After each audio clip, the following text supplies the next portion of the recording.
Hi everyone, and thanks for checking out my video on my survival Altoids tin. Now, I've been looking online and I've been seeing some really cool ideas that people had out there, some really great videos on YouTube, people making their own kits for these Altoids survival tins, and I thought this is a really cool idea. Now, is it practical? Sure, it's a little practical, but realistically you wouldn't use this as your only means of survival, but I like the idea of trying to figure out how to have some really great tools, be forward thinking, and have a cool little kit that fits in a nice small tin like this. You know, something that's easy, robust, and yeah, just easy to carry, just all around useful. So yeah, I thought I'd give this a try. So please, feel free to give me some comments, feedback, see what works and what doesn't work about this kit. So first off, one of the biggest criticisms I have of a lot of tins out there is the light source. Now, I figured people are lost out in the woods or wherever they may be. A light source is quite important. Like, you can really just accomplish more in the day. You just feel so much safer when you have light at night time. It really can help with the safety factor, as well as being able to actually signal at night time to be able to get help. Sure, fire can absolutely do a lot of those things, but if worst comes to worst, having an easy to move light source is incredibly handy, which is why it's in nearly every single kit out there. So for this one, what I've actually done is I've created a solar lantern inside the Altoids tin. Now, you're going to think this is going to take up a lot of the space, and it really doesn't, because I was trying to be quite smart about the way that I designed the light kit.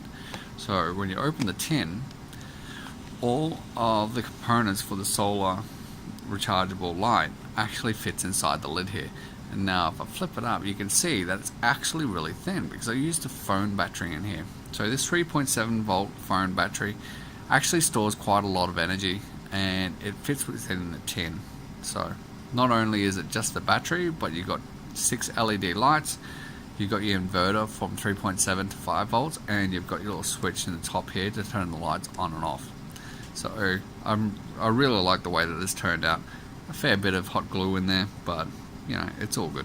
So one of the reasons actually that I did this with solar panels on the other side is I wanted to make it so the solar panels would be the hot side with the battery on the opposite side of that. Try and create a little bit of barrier between that heat, because phone batteries and heat don't really mix too well.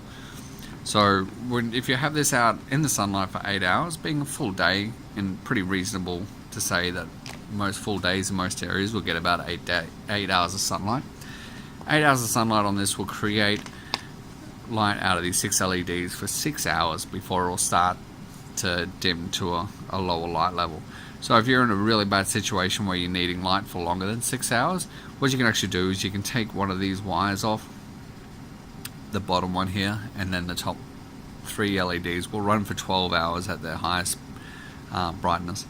And they really are bright. You can quite clearly see everything within 10 feet of you, like as long as you're pointing this at it.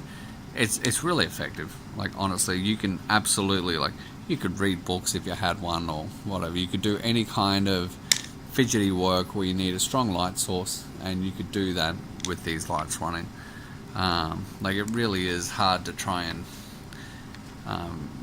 demonstrate how bright this light is, because obviously I need the light to be able to give this demonstration. But I just assure you, you'd absolutely be able to use this as a way to work in the dark. It's very effective. Okay, so getting into my kit, first thing I obviously have is your little flint ferron rod, however it's pronounced. Try and just create a spark. Now, I'm not going to depend on this in my actual survival kit. Even for this kit, I don't depend on this to create fire. But hey, if you're in a horrible situation, you may be able to get a flame out of this if you have really excellent tinder.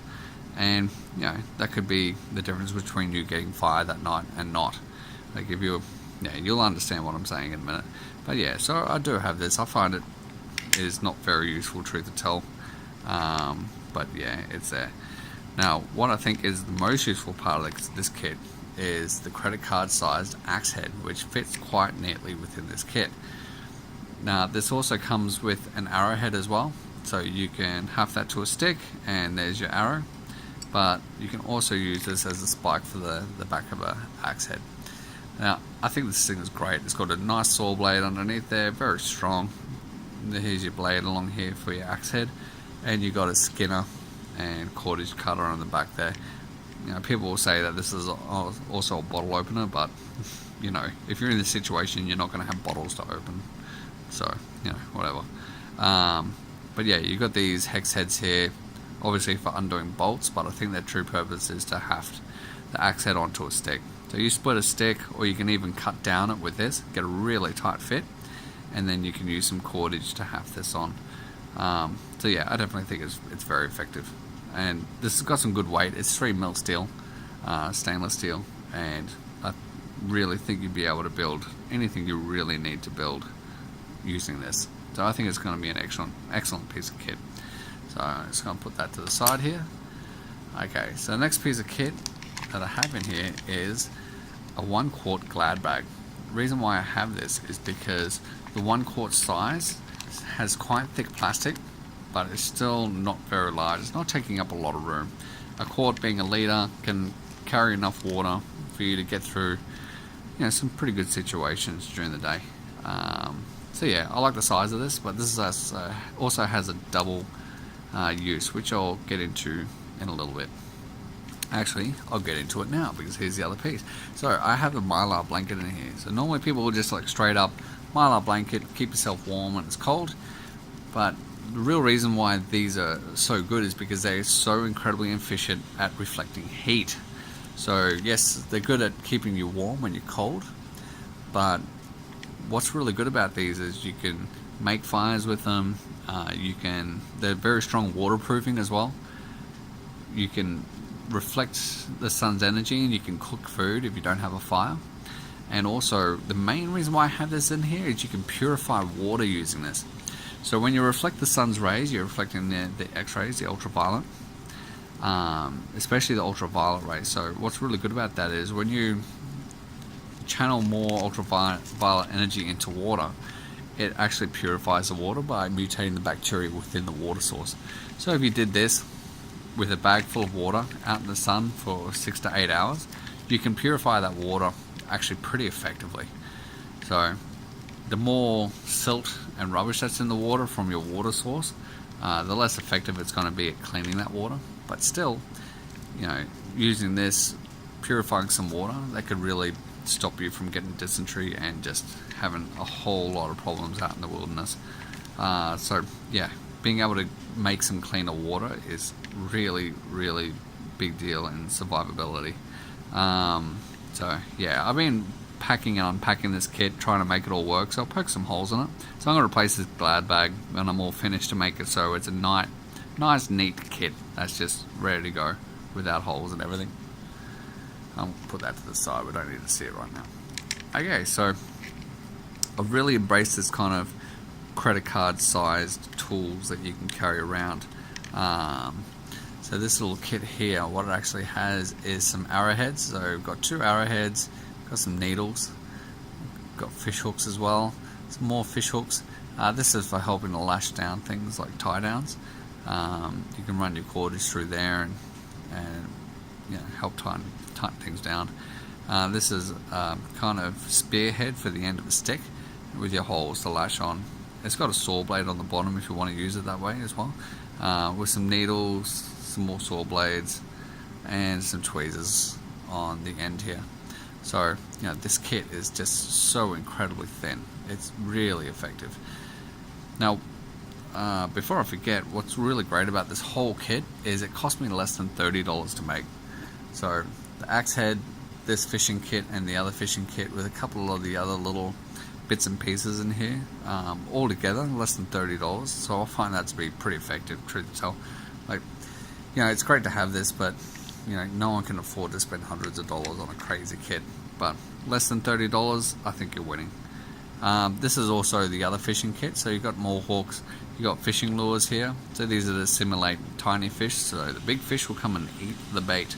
So if you can't get bait for some crazy reason, then you at least have something to try and help you catch a fish. Also got some more double hooks, a triple hook, and single hooks as well. So I've wrapped these in sticky tape as well. Sticky tape is just incredibly useful, but it also keeps us all together. So like I've been saying, I've been packing and unpacking and trying to make this all fit together nicely into a kit.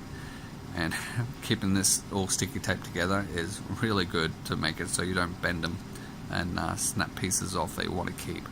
So yeah, there's that as well. Okay, so the next piece of kit that I have, let me organize this so you can kind of see it all unfolding. You don't need to see the Mylar blanket and the glad bag, they're off to the side, but just imagine that they're there. Okay, next piece of kit is I've got about 30 foot of 80-pound fishing cord. So obviously fishing is going to be a really great way to get food, but you know, just having cordage in general is just really effective. It's just really great. This is actually wrapped around a magnifying glass as well, so as you can see, it works. You can see on the top here is magnifying the LED strip there. So yeah, it works. So this is going to be the easiest way to make fire out in the wilderness. It's credit card sized again. I love my credit card sized things.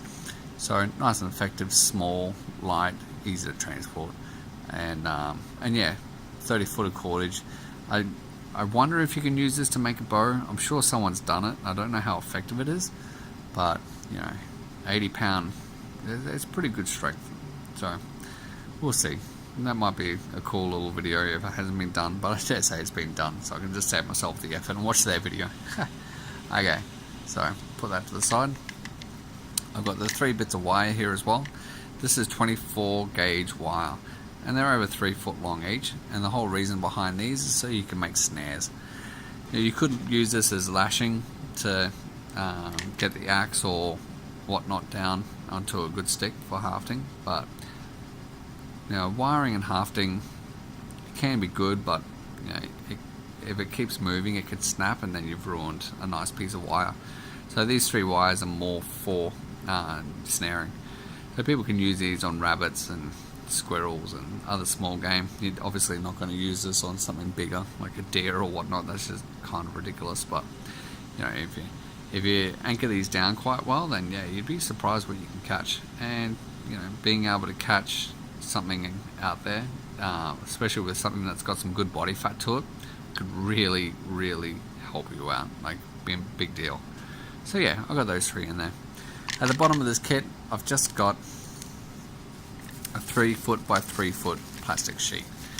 Now, you know, normally people will think of this for shelter, and yeah, you can use it for shelter. I don't actually know how strong it is at waterproofing.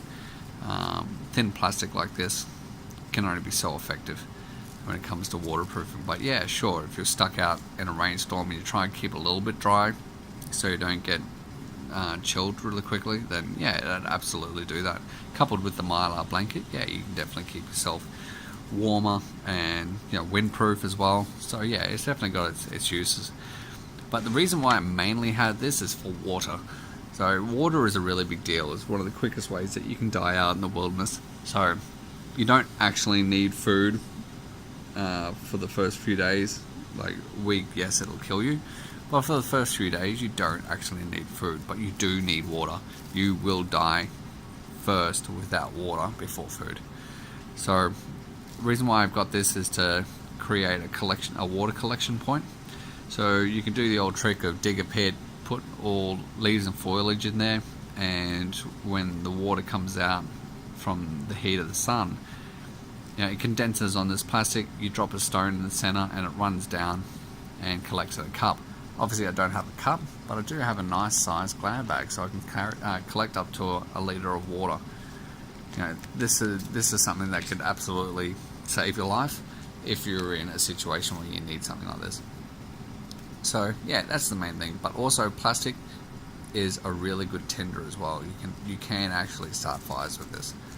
You wouldn't want to use this, but hell, you know, you got to do what you got to do, right? Anyway, so yeah, this is my kit. That's the end of the tin. You can see a little bit of the wiring from the solar panels coming out the bottom there and coming over the top. Just have to be a little careful when you're packing your tin if you do something like this, because you need something that can fit in there and go around the wiring and not damage the wiring as well. But all in all, it's a pretty effective kit. Like I think that if you somehow found yourself in a silly situation that this is all you had, then yeah, you could absolutely stay alive for longer for having this kit.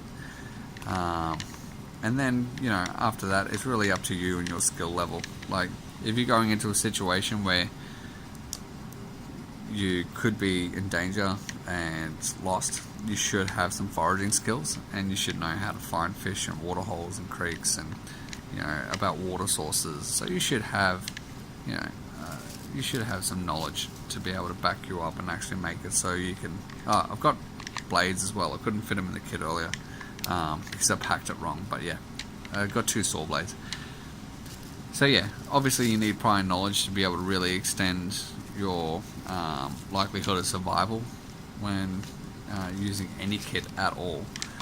But I think that you really can potentially live a lot longer with this. So and also your Mylar blanket and the LED lights, they're going to be great for signaling. You can absolutely use that to signal during the day and get some help. Cool. I just get that rod, put that in there, and there you go. All fits nice and neat again. Oh, it didn't clip in properly. I need my rubber band back on there. But, it does close. I think it's actually the rod is actually making it so it doesn't close properly. There you go. Still not doing it, you bugger. Anyway. So yeah, I find that this could be really helpful for my situations. Like, will I carry this with me? Yeah, maybe. It depends on where I'm going. But I really, really hope that this isn't the only thing I have. But man, oh man, if I was lost somehow in the middle of nowhere, like that hatchet book, if I was that kid out of the hatchet book, I'd be really glad I had this. This would completely change my survivability. But yeah. Alright, well anyway, thank you so much for watching my video. I hope you liked it. I hope you got some good ideas out of this kit. And by all means, if you have some things that you think would be better in this kit and more effective, then by all means, feel free to drop a line in the comment section. Let us know what you're thinking. Alright, anyway, have a good one. Thank you so much for watching, and I'll see you around. Bye.